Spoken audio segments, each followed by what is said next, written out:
I want to talk to you this morning about purpose versus reason.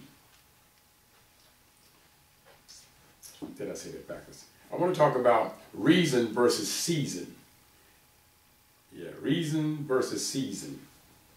Reason versus season, or we're using a word that is interchangeable, purpose versus season.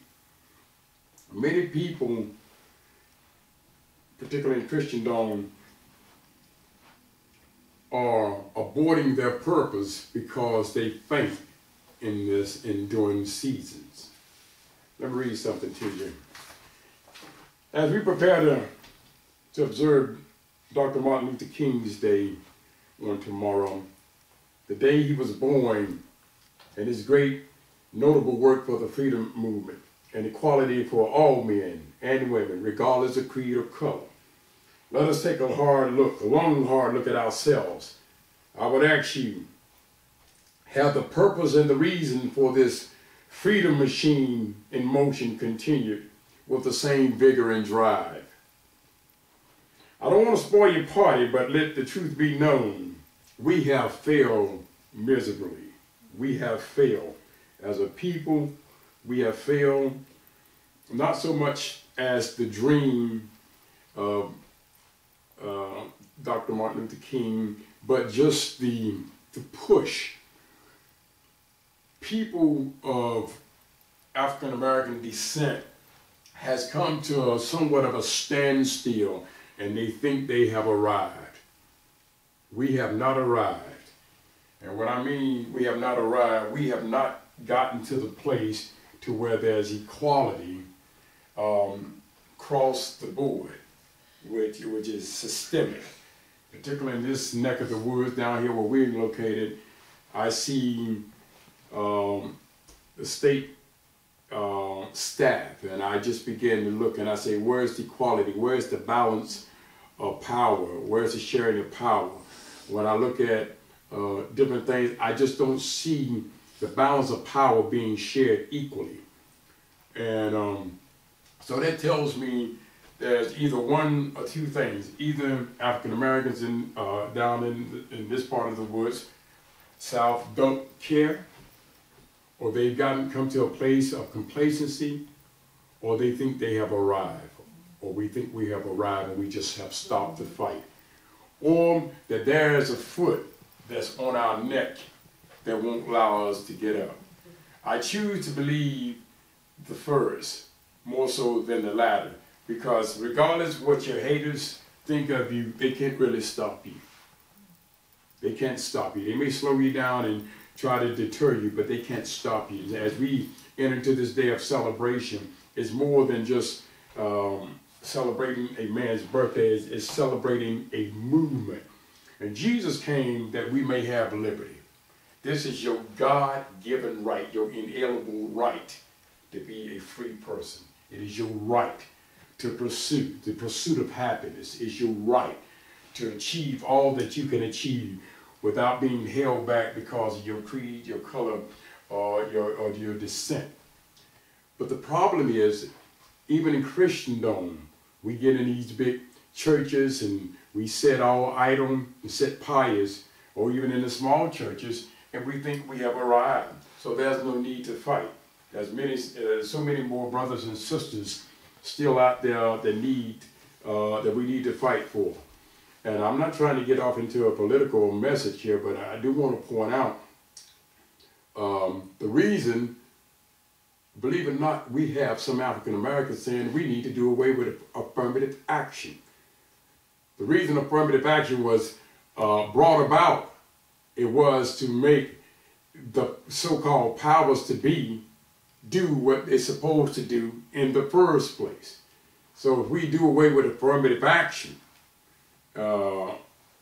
what will we have? What laws will we have on the books there to somewhat ensure our rights as African Americans? And then I hear the little innuendos by our white American brothers said, well, okay, do we need to have affirmative action for the white man And it's not about that because they don't understand the whole gamut of things. If you've never been part of an oppressed people, you don't know what it is to be affiliated with an oppressed people. Okay, we can look around this city. Some parts of this city, I'm telling you, it's just shameful and distasteful at some of the things I see and all the taxes that we pay in this city and to this state. And I wonder, my wife and I say, show us the money. Where is the money going? Who's getting the money? The big companies are getting the money. They're giving them all kind of tax break while the people and the citizens of this state go homeless.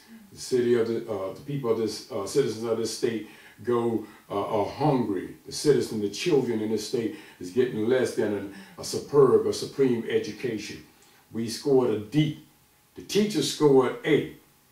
And that they put out a message, message couple of last week. Said the teachers scored A. Said the teachers all educated, but the students pretty much scored D minus.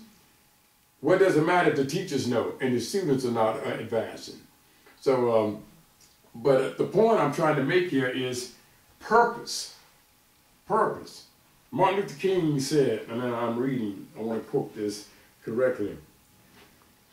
He said, on one occasion during one of his speeches, he said, all I want to do is God's will.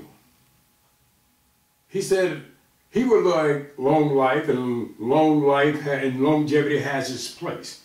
But he said, all I want to do is God's will. In other words, he knew that he was set for the defense of the gospel, nonviolence. He knew that he was set for the defense of defending those that weren't able to defend themselves. Okay? And of course we had other movements try to move at the same time, but none that made such an impact and such inroads as the nonviolent movement to get a people to move in the way they should go. So he knew because of his purpose he would be here for a season. And if you listen to some of his speeches, he says, I may not get there with you, but we as a people, we shall get there. What that meant, he said, he was saying like, he don't know how long he's going to be here, but he knew why he was here. He knew what he had to do, and he knew it was for a season. And so my question to you today is, do you understand your reason, your purpose, and do you understand, identify seasons? Or will you faint in a season trying to get to your purpose? So, while looking out on the window one day, I began to look at trees, and the Lord began to speak to me. I was down in the sunroom. The Lord began to speak to me about trees. And he says, here's what he told me. The trees know their purpose. They still remain the same. They're here to bud in the spring and blossom in the summer. Why? To provide not only shade, but to beautify the world. If your life does not supply beauty and grace to the world, you have forgotten your reason for being created, not just born. You wasn't just born, you was created. The Word of God tells us that we were created in the image of God, not born in the image, but created. That is to say that we was fashioned, we was put together with the same substance that God consists of. Though God himself is not made of anything, he just is. But from his spirit, we were created. Let's go to Genesis. We were created for God's glory, meaning it pleased God to create us. And when he created us, God himself gave to every man purpose. I want you to ask yourself today. Everyone that's sitting on the side of my voice has the ability to reason and to think. So I want you to ask yourself today, what is my purpose? What is my purpose on earth? Why am I here? What is my purpose from day to day? Is it to go through the motion? Is it to get up, eat breakfast, go to school, go to work, what have you, come home, take some relaxation, watch a little television, eat, and go to bed, and do the same thing rhetorically over and over again?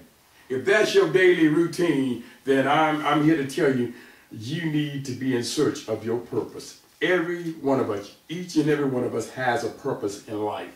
What is your purpose?